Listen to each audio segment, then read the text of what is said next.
All right, here we go with section 4, and this is the focus question. Progressivism anticipated, in many ways, major 20th century developments, including the New Deal, the Great Society, and the socially active state. But by accepting race as a permanent and defining characteristic of individuals and groups, progressives were more like 19th century thinkers than 20th century liberals. What was called the race problem was a major subject of debate before World War I, and it referred to more than just relations between blacks and whites. In 1911, the U.S. Immigration Commission listed one of its publications 45 different immigrant races, each with its own alleged innate characteristics, ranging from the Anglo-Saxons at the top of the racial hierarchy down to Hebrews, Northern Italians, and at the bottom, Southern Italians, those apparently the most violent, undisciplined, and incapable of assimilation.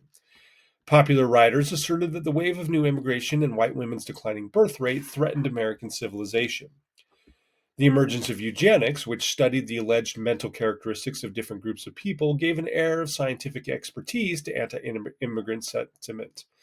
Racial purity became an obsession of eugenicists. Eugenics taught that since many social problems, including juvenile delinquency, prostitution, and even poverty, were caused by defective genes, they could be eliminated by controlling reproduction. This belief that these problems could be solved by actively shaping the nation's population encouraged efforts to restrict immigration. The war accelerated other efforts to improve the quality of the American people. In Buck v. Bell in 1927, the Supreme Court upheld the constitutionality of sterilization laws. Carrie Buck, an 18-year-old inmate at a Virginia mental institution, sued to prevent her sterilization by the state on the grounds that it violated her right to the equal protection of the laws guaranteed by the 14th Amendment. Justice Oliver Wendell Holmes' opinion rejecting her plea included the widely publicized statement, "Society can prevent those who are manifestly unfit from continuing their kind. 3 generations of imbeciles are enough." By the time the practice ended in the 1960s, some 63,000 persons had been involuntarily sterilized. American eugenics policies for manipulating the character of the population were carefully studied in Nazi Germany. The nationalization of politics and the economy seemed to elevate consciousness of ethnic and racial difference and cause some to call for Americanization, the creation of a more homogeneous national culture. In a 1908 play, The Melting Pot gave a popular name to the process by which immigrants were expected to merge their identity with American nationality. Public and private leaders, including teachers, employers, union leaders, social reformers, and public officials, were all engaged in Americanization efforts. The Ford Motor Company famously created a sociological department that entered immigrant workers' homes to examine their clothes, furniture, and food, enrolling them in English language courses and firing those who failed to Americanize themselves. Public education was an important vehicle for instructing immigrant children. A few progressives criticized Americanization and demanded that Americans respect immigrant cultures. Reformers at Hull House encouraged immigrants to value their European backgrounds, and Randolph Bourne wrote in a 1916 essay, Transnational America, that there was no distinctive American culture. However, those born outside of the United States were viewed with suspicion and went through great lengths to prove their loyalty to the United States. Some ethnic leaders who faced pre-war discrimination saw the war as an opportunity to gain greater rights through expressions of loyalty. German Americans bore the brunt of forced Americanization. The first wave of German immigrants had arrived before the Civil War. By 1914, German Americans numbered nearly 9 million, including immigrants and persons of German parentage. On the eve of the war, many Americans admired German traditions, but after American entry into the war, the use of German and expressions of German culture became a target of pro-war organizations. The war dealt a crushing blow to German American culture. Even as an Americanization program sought to assimilate immigrants into American society, the war strengthened the conviction that certain kinds of undesirable persons ought to be excluded altogether. The new immigrants, one advocate of restriction declared, appreciated the values of democracy and freedom far less than the Anglo-Saxon, as evidenced by their attraction to extreme political doctrines like anarchism and socialism. Stanford University psychologist Lewis Terman introduced the term IQ, intelligence quotient, in 1916, claiming that the single number could measure an individual's mental capacity. Intelligence tests administered to recruits by the Army seemed to confirm scientifically that blacks and the new immigrants stood far below native white Protestants on the IQ scale, further spurring demands for immigration restriction. Americanization assumed that European immigrants, and especially their children, could eventually adjust to American life, adopt American ideals, and become citizens who enjoyed America's freedoms. This assumption did not apply to non white immigrants or blacks who faced persistent exclusion. Wartime labor demands increased the immigration of Mexicans who were exempted from 1917 literacy rules. But though Mexicans were legally considered white, state and local officials in the Southwest discriminated against them in a system of segregation that affected schools, hospitals, and theaters, not unlike Jim Crow in the South.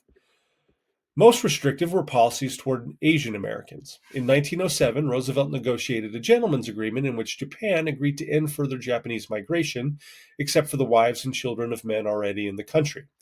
In 1913, California banned all immigrants incapable of becoming naturalized citizens, which were Asians, from owning or leasing land. Many Asian American and Pacific Islanders still served in the military. The Chinese American press argued that registering for the draft would bring honor to the people of our race. Filipino leaders hoped that military service would strengthen their case for independence and end U.S. colonial rule. Although Congress conferred citizenship on Puerto Ricans on the eve of World War I and Puerto Rican men became subject to the draft and served in the war, Puerto Ricans were still not allowed to vote for president or have representation in Congress. For Native Americans, World War I intensified debates about their place in U.S. society. Many were conflicted about military service. More than 12,000 American Indians served in the military during World War I. Most volunteered, but many were drafted. Boarding schools such as the Carlisle School served as important sites of recruitment. The Society of American Indians encouraged Native American service, viewing the war as an opportunity to win freedom and American citizenship while improving the impoverished conditions on reservations.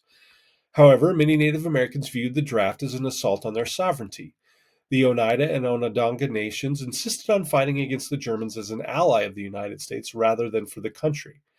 The casualty rate for Native American soldiers was higher than other groups because white officers used Indians for dangerous tasks such as scouting. African Americans, members of the largest non white group in America, were excluded from almost all progressive ideas of freedom. They were disenfranchised in the South, barred from most unions and skilled jobs. Most black women worked outside of the home for low wages and jobs not covered by new state level protections for working women, and most blacks who were desperately poor could not participate in the new consumer economy. Nearly all progressive intellectuals, social scientists, labor reformers, and suffrage advocates were unconcerned by conditions facing black Americans.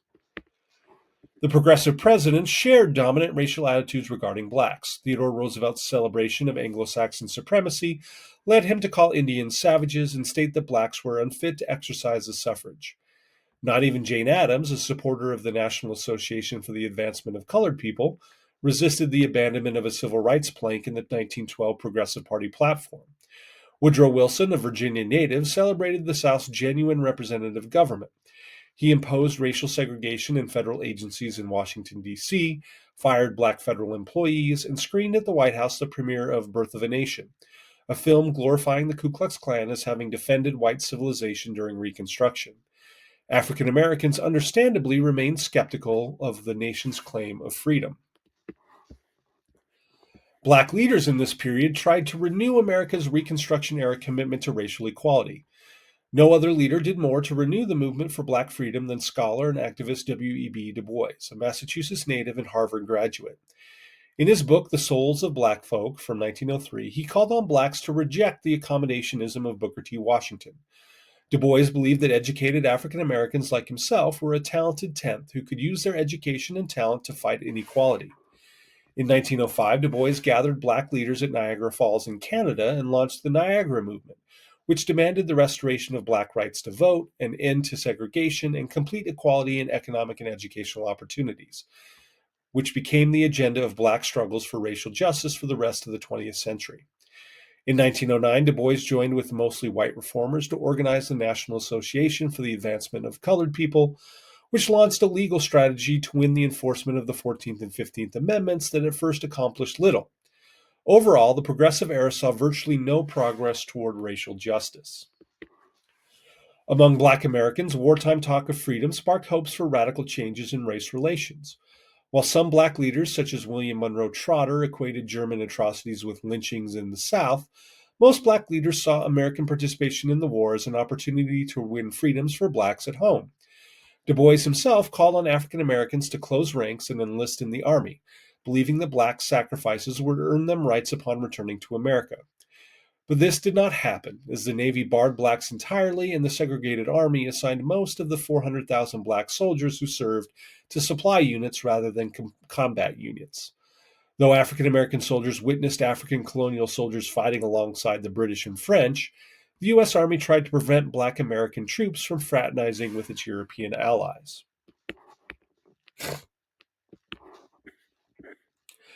The war sparked social changes that transformed American race relations. Increased war production and the sharp decline in European immigration made available thousands of industrial jobs to blacks for the first time, inspiring a mass migration from the South to the North. When the war began, 90% of American blacks lived in the South, and most northern cities had small black populations. Between 1910 and 1920, 500,000 blacks left the South, moving to large cities like New York and Chicago, and smaller cities like Akron, Buffalo, and Trenton. The desire for work and higher wages, education, an escape from the threat of violence, and the vote motivated African Americans to participate in the Great Migration. Yet these migrants encountered considerable disappointments, including limited employment opportunities, exclusion from unions, housing segregation, and outbreaks of violence. Dozens of blacks were killed in a 1917 riot in East St. Louis, Illinois, where blacks had been recruited to weaken unions. In 1919, more than 250 people died in riots in northern cities, most notably in Chicago. But racial violence also exploded in the South, where, in the year after the war, dozens were lynched, including black veterans who wore their uniforms, and striking black sharecroppers were massacred by white vigilantes. The worst race riot in American history occurred in Tulsa, Oklahoma in 1921, where more than 300 blacks were killed and thousands made homeless by a white mob, including the police and National Guard, after black veterans tried to prevent the lynching of a youth who had accidentally tripped and fallen on a white female elevator operator, sparking rumors of rape.